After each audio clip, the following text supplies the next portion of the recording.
Hello everyone. நம்ம எல்லாருக்கும் ஒரு சந்தோஷமான வாழ்க்கையை வாழணுன்னு தான் ஆசையாக இருக்கும்.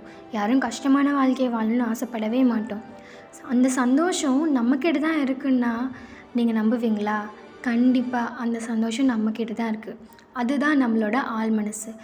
ஓகே, ஆழ் மனசுன்னு சொல்கிறாங்கல்ல, அதை எப்படி ஆக்டிவேட் பண்ணுவாங்க, அதை நம்ம எப்படி கரெக்டாக கைட் பண்ணணும், அதை நம்ம கரெக்டாக கைட் பண்ணோம்னா அது எப்படி நமக்கு வேலை செய்யணும்னு நம்ம பார்க்கலாமா?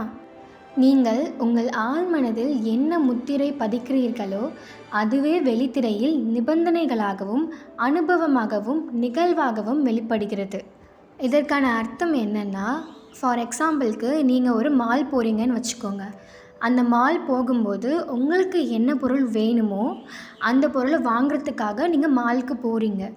அங்கே உங்களுக்கு தேவையான பொருட்களும் இருக்கும், உங்களுக்கு தேவையில்லாத பொருட்களும் இருக்கும். ஸோ அந்த பொருட்களை தேடி கண்டுபிடிச்சி உங்களுக்கு என்ன தேவையோ அதை மட்டும் காசு கொடுத்து நீங்கள் வாங்கிட்டு வருவீங்க. கரெக்டுங்களா? அது மாதிரி தான் உங்கள் ஆழ் மனசும்.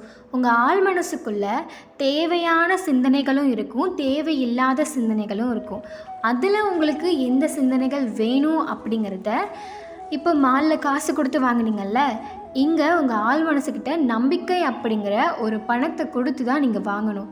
ஏன்னா ஒரு ஒரு மந்திரம் சொல்கிறோம் அப்படின்னா அதுக்கு மந்திரம் சொன்னால் மட்டும் வேலையாகாது, அதுக்கு சரியான கைடன்ஸ் இருக்கணும். அதில் நம்ம நம்பிக்கை அப்படிங்கிற ஒரு விதையை வச்சா மட்டும்தான் அது கரெக்டாக ஆக்டிவேட் ஆகும். நம்ம எப்படி பணத்தை கொடுத்தா நம்மளுக்கு பொருள் தராங்களோ அது மாதிரி தான் நம்பிக்கையை கொடுத்தோம் அப்படின்னா ஆழ் மனசு அது கண்டிப்பாக நிறைவேற்றும். நமக்கு கடைசி நிமிஷத்தில் அந்த பொருள் வேண்டாம் நம்ம நினச்சாலும் நம்ம அது மேலே வச்சுருந்த நம்பிக்கைக்காக அது நம்மளுக்கு தேவையானதோ தேவையில்லையோ அது கண்டிப்பாக கிடைக்கும். ஸோ நம்ம அதுக்கு நம்பிக்கை அப்படிங்கிறத விதைச்சா மட்டும்தான் நம்ம ஆசைப்படுற பொருள் நம்மக்கிட்ட கையில் வந்து கிடைக்கும். ஸோ நம்ம வெளி உலகத்தில் பார்க்கக்கூடிய எல்லா விதமான பொருட்களும் நம்ம ஆழ் மனசுலேருந்து உருவாக்கப்பட்டது தான். அதுதான் வெளி உலகத்தில் தெளிவாக தெரியுது. ஃபார் எக்ஸாம்பிளுக்கு இப்போ நீங்கள் ஒரு டிசைனர் இல்லை உங்களோட ஒர்க்கே நீங்கள் எடுத்துக்கோங்க. நீங்கள் ஒரு ட்ரெஸ் மேக் பண்ண போகிறீங்க அப்படின்னா அதுக்கு இப்படிலாம் டிசைன் கொடுக்கணும் அப்படின்னு உங்கள் மனசுக்குள்ளே நீங்கள் ஆழமாக நினச்சனால தான் அது நீங்கள் தைக்கும்போது அந்த மாதிரி டிசைன் உங்களால் தைக்க முடியுது. ஸோ அது மாதிரி தான் உங்கள் மனசுக்குள்ளே ஆழமாக எனக்கு இதுதான் வேணும்னு சொல்லிட்டீங்கன்னா அதுதான் நடக்கும். இது இப்போது எப்படி நம்ம கைட் பண்ணலான்னு பார்க்கலாம். சரி, நீங்கள் சொல்கிறீங்க நம்பிக்கை வச்சா கண்டிப்பாக இது நடக்கும்னு சொல்கிறீங்கல்ல. ஸோ நான் இன்றைக்கி ஃபுல்லாக நம்பிக்கை வைக்கிறேன், ஸோ நாளைக்கே நடக்கணும் அப்படின்னா கண்டிப்பாக அது நடக்காது. ஏன்னா நம்பிக்கை அப்படிங்கிறது அசைக்க முடியாததாக இருந்தால் மட்டும்தான் அது நடக்கும்.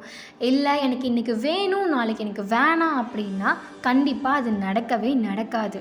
இன்ஸ்டண்ட்டாக கிடச்சிரும் அப்படிங்கிற கண்மூடித்தனமான நம்பிக்கையை ஃபஸ்ட்டு விடணும்.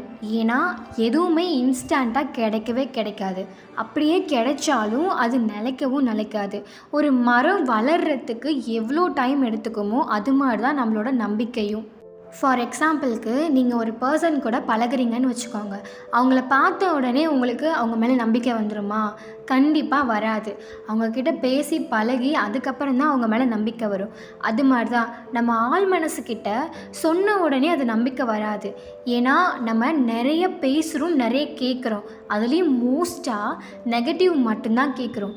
ஸோ நம்ம ஆழ் மனசு நம்ம எதை அதிகமாக கேட்குறோமோ அதுதான் கொடுக்கும். ஸோ உங்களுக்கு என்ன வேணுங்கிறதுல நீங்கள் நல்லா ஸ்ட்ராங்காக இருக்கணும். இப்போ எனக்கு பைக் தான் வேணும்னா அந்த பைக் எனக்கு வேணும் அப்படிங்கிறதுல ஸ்ட்ராங்காக இருக்கணும். சில பேர் வந்து காசு இல்லை, அது எப்படி நடக்கும், அதெல்லாம் உன்னால் வாங்க முடியுமா அப்படின்னு சொல்லுவாங்க. ஸோ நீங்கள் அதை உங்கள் மனசுக்குள்ளே அலோவ் பண்ணிங்க அப்படின்னா கண்டிப்பாக உங்கள் ஆழ் மனசு ஓகே இது வேண்டாம் போல், நம்மளுக்கு பைக் வாங்கி தர வேணாம் அப்படிங்கிறத வந்து நல்லா தெளிவாக வச்சுக்கோ. ஸோ நீங்கள் என்ன பண்ணணும் அப்படின்னா பாசிட்டிவாக பேசணும் ஃபஸ்ட்டு. ஸோ நீங்கள் என்ன பண்ணணுன்னா உங்கள் ஆழ் மனசுக்கிட்ட எனக்கு இந்த பைக் வேணும், அது எப்படி இருந்தாலும் பரவாயில்ல, நீ எந்த வழியில் கொடுத்தாலும் பரவாயில்ல, எனக்கு இந்த பைக் வேணும், என்னால் கண்டிப்பாக பைக் வாங்க முடியும் அப்படிங்கிறத நீங்கள் உங்கள் ஆழ் மனசில் சொல்லிக்கிட்டே இருக்கணும். விடாமல் சொல்லிக்கிட்டே இருக்கணும். சொல்லிக்கிட்டே இருந்தால் மட்டும்தான் கிடைக்கும். ஏன்னா உங்கள் ஆழ் மனசு ஒரு அம்மா மாதிரி. நீங்கள் என்ன கேட்டாலும் அது கொடுக்க தயாராக இருக்கும். ஸோ ஒரு குழந்தை எப்படி அவங்க அம்மா கிட்ட அடம் பிடிச்சு அந்த பொருள் வாங்குமோ, அது மாதிரி உங்களுக்கு தேவையான விஷயங்கள உங்கள் ஆழ் மனசுக்கிட்ட நல்ல தெளிவாக இதுதான் வேணும்னு நீங்கள் பதிவு பண்ணிட்டீங்க அப்படின்னா, கண்டிப்பாக அதுக்கான வழிகளை உருவாக்கி அதுவே உங்கள் கையில் அந்த பொருளை கொண்டு வந்து சேர்க்கும். நீங்கள் எந்த ஒரு ரிஸ்க்கும் எடுக்கலைனாலும் பரவாயில்ல. ஸோ நீங்கள் அதை ஆழமாக நீங்கள் நினச்சிங்கன்னா, அது எனக்கு வேணும் அப்படின்னு நினச்சிங்கன்னா, கண்டிப்பாக ஆழ் மனசே நீங்கள் விரும்பினபடி உங்கள் கையில் அதே பைக்கை கொண்டு வந்து சேர்க்கும். ஓகேவா? இந்த வீடியோ உங்களுக்கு பிடிச்சிருந்துச்சின்னா லைக் பண்ணிக்கோங்க, சப்ஸ்கிரைப் பண்ணிக்கோங்க, மோர் வீடியோவுக்கு என்ன ஃபாலோ பண்ணிக்கோங்க.